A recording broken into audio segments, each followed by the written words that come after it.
I'm Jen Schrader, and this is Behind the Springs, conversations with the people working for you in Colorado Springs, Olympic City, USA. A lot of people do not realize that the city of Colorado Springs owns and operates the Pikes Peak Highway. So that is that 19-mile scenic stretch to the top. Very popular in the summer, as most of you know, especially for tourists who visit from all over the world. But as the leaves change this fall and winter moves in, I'm really here to remind you that these colder months are a great time to enjoy the adventure and all the views on the way to the top. Mackenzie Carter is my guest today. She handles all the communications for Pikes Peak, America's Mountain, and is going to share some good information and tips. And I don't know, you're the expert, so thanks for being here, Mackenzie. Sure, thanks for having me. I really appreciate it. So first, I need to pry about your job a little bit, because I think most people would say, you work on Pikes Peak, kind of a unique position. What do you do exactly? I do have a very unique position as the marketing director for Pikes Peak, America's Mountain. I sort of wear a lot of hats, and I get to do a lot of fun things. So I take care of our marketing, branding strategy, any digital ads, photography, videography, and then I do our graphic design in-house. So I'm doing a lot of different things, which is probably my favorite thing about my job. You know, one day I'm dressing up as Bigfoot for a video. Maybe the next day I'm designing a Donut Day logo. And then like next week I'm going to be headed up to the summit at dawn to catch one of our sunrise openings. So I have a lot of variety in my job. It's super fun. Yes, never a dull moment. Never a dull moment. And speaking of your dressing up as Bigfoot, for people who are not following your social media, they should do so immediately. Tell them how to do that. So you can follow us on Facebook, just at Pikes Peak, America's Mountain, and then all other social media, Instagram, TikTok, it's Drive Pikes Peak. Drive Pikes Peak. And okay. Yeah, I'm the Bigfoot in the costume. Okay. So tune in. So tune in for more and more videos on Bigfoot. Yes. And it is a lot of fun. It's kind of a fun way for you to remind people of some of the tips that help them have a good experience. Oh yeah, definitely. With Bigfoot, we try to do a lot of leave no trace things, which is super important for our visitors to have in their mind to, you know, stay on trail, don't carve into trees, things like that. And then bring your trash with you. Yeah. Pack in, pack out. And then Bigfoot's always practicing some responsible driving, which is important when you're on the highway. Yes. So you can catch Bigfoot teaching you all kinds of things. Okay, so speaking of driving to the top, can you share some tips for people who are driving to the top, regardless of the season?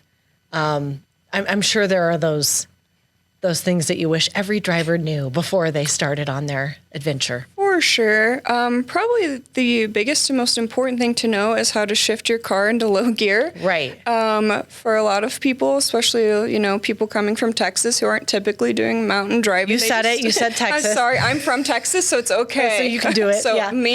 You see those license plates in front of you? Yeah. And yes. I mean, when I started this job, I personally did not know how to downshift, so it's okay if you don't. Texan, yeah, it's fine. It's super easy to do, though. Usually you're just doing a little shifting, but if you don't know how, a quick internet search or just looking at your manual, that's going to be important for not burning up your brakes as you descend. Nobody wants hot brakes. And I know you guys had brake checks the last time I was there. Is that still a... We do brake checks in the summer because... when it's hot. Yeah, the hotter temps. In the winter, sometimes if we have more visitation that day, we'll have brake check out. But typically, if it is cooler weather, you don't have to worry so much about the brakes overheating. That's true. Yeah. Any other things that people should be aware of? Probably just the way they're dressing. For sure, you want to be prepared with layers, especially headed into the colder seasons. Jackets, gloves, a scarf, especially with the wind chill up there. And then while it might seem mild in the city, it's usually like 20 degrees colder up on the summit. So oftentimes people aren't prepared, so you don't want to get caught in shorts up there. Right. Yes, definitely. Yeah. What are some advantages to taking the trip in the fall or winter months? There's many advantages. Two of the biggest ones would be the views, the colors in the fall. We have a ton of aspen up there, and we mostly get golden colors, but it kind of looks like the mountain is like glowing. So right now it is really beautiful. Is it up awesome there. right now? Yes, it's spectacular.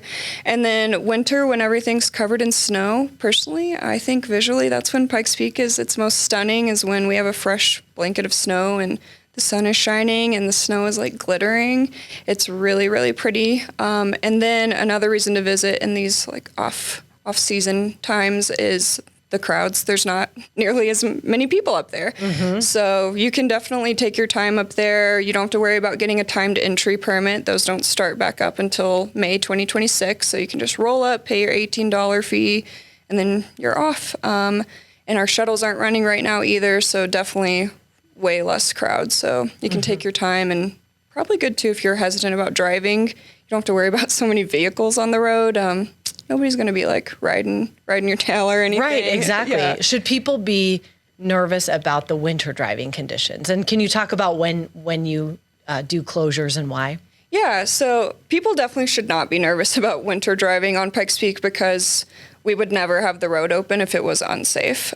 So if Your crews do an amazing job. Yeah, we have a dedicated road crew that is up there, and majority of the winter they are plowing. So that's kind of how we determine too with closures. We usually in the morning send a road crew guy up, and they go and see how far they can get up first of all, and then they determine what kind of equipment they need up there, and then they'll start plowing. But we definitely won't ever have guests on the road if it's slick. So it's a great time to go. It's a perfect time to go. Yes, this is it. This is your inside tip. Yes. And I know the Summit Visitor Center has been open since 2021. Actually, I had to look it up because I thought, gosh, when did that open? And it seems like some days it seems like just yesterday. To me, it still feels new, but I know it's been there for a little while now. What are you hearing from visitors? Do they love it? What's the feedback like? Yeah, people are like truly blown away when they get up there. It's amazing. Yeah, it is truly like an architectural marvel. It's really incredible that a building like that, and I don't know, like it's so state of the art that was built at that elevation. Truly just seeing that and thinking about that makes it worth just going up there to see it. Yeah. And then the visitor center now is totally ADA friendly. Our old Summit House had a little bit of issues with that, so now anyone can come and enjoy. Our pathways are all ADA friendly, so everyone can, maneuver comfortably and safely. And people can spread out. Yeah, too. There's so much room. There's a ton of room, a ton of overlooks. Our visitor center is way bigger too now, with a cafe and our gift shop and our interpretive exhibit, which is like our mini museum. So that's something that guests maybe, if you haven't been up to the new visitor center, now you can explore that and learn about the geology, the history, the culture of the peak. And I think people really appreciate, being able to connect with the mountain like that. Absolutely, and learn something while you're up there. And we do realize there's another way to get to the top that is a train that we do not own and operate. So, more power to you if you'd like to experience that way. But one advantage of taking the highway route is that you can spend more time at the top, correct? Yes. And see that exhibit. Yeah, and no time limit. have more than one donut. And for sure, you're going to definitely want to have more than one donut. Actually, they come in pairs. They do. So you will have 2 donuts. Yes. Yeah. So you need to have, or you don't need to, but it is very nice to have that extra time. For sure. And even just going up the highway, you can take your time, and there's so many other like cool places to stop and explore. Just Crystal Reservoir at mile 6. There's the beautiful reservoir, and then the mountain is right there. Right. And you could easily spend a couple hours there just hiking around, or people can just go there. Yeah, you can just go there and pay just $5 to explore the North Slope Recreation Area.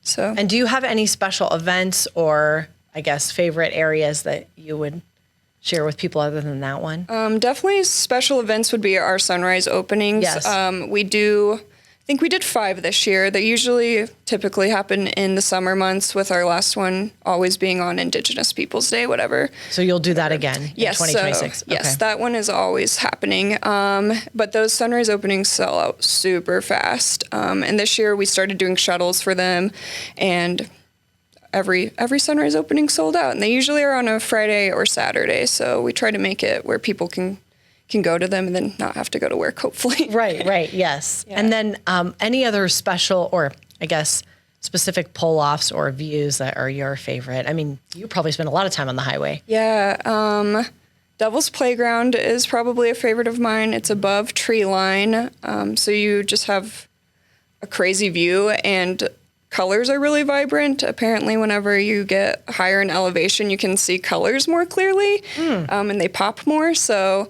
really, any like photos don't do that area justice, unfortunately. So You have to go see You have it. to go, and you can hike around up there. Usually, you're going to see a yellow-bellied marmot or a bighorn sheep. So I really like any of the pull-offs above tree line. That's a good place for wildlife. Yes, for sure. Yes, I feel like that's when you start seeing wildlife, even if you don't pull off and you're just driving along. Yeah, you'll usually be lucky enough to spot something. Yeah, just the other day I saw like a huge herd of bighorn sheep headed up the side of the mountain. Beautiful. So, yeah. Do you make it up the highway, or at least part of the highway, most days, or does it really depend on your day? It just depends on my schedule. I can go up as much as I would need to. Right. But yeah, it just depends. Like this week, I've gone up once, and I think I have to go up later today for something. Okay. So it's kind of At least a whatever I couple want of to make times. it. Yeah. Yes. That's kind of nice. You're Yeah. getting to know that road. Yeah. For sure. I always joke that I can drive it with my eyes closed. Oh, and then don't I do say, here, watch. And then people freak out. And then people are like, I will not go with you. And you're like, I am just kidding. But for the record, I don't do Yes, that. please don't do that. Please No don't. one ever should.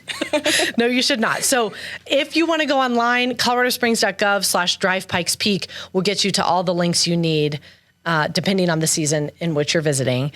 But this fall or winter, we highly recommend. Definitely. Yes. And I also highly recommend to follow Drive Pikes Peak or Pikes Peak America's Mountain on Facebook and in all the different social media platforms, because I know you have a lot of fun on there.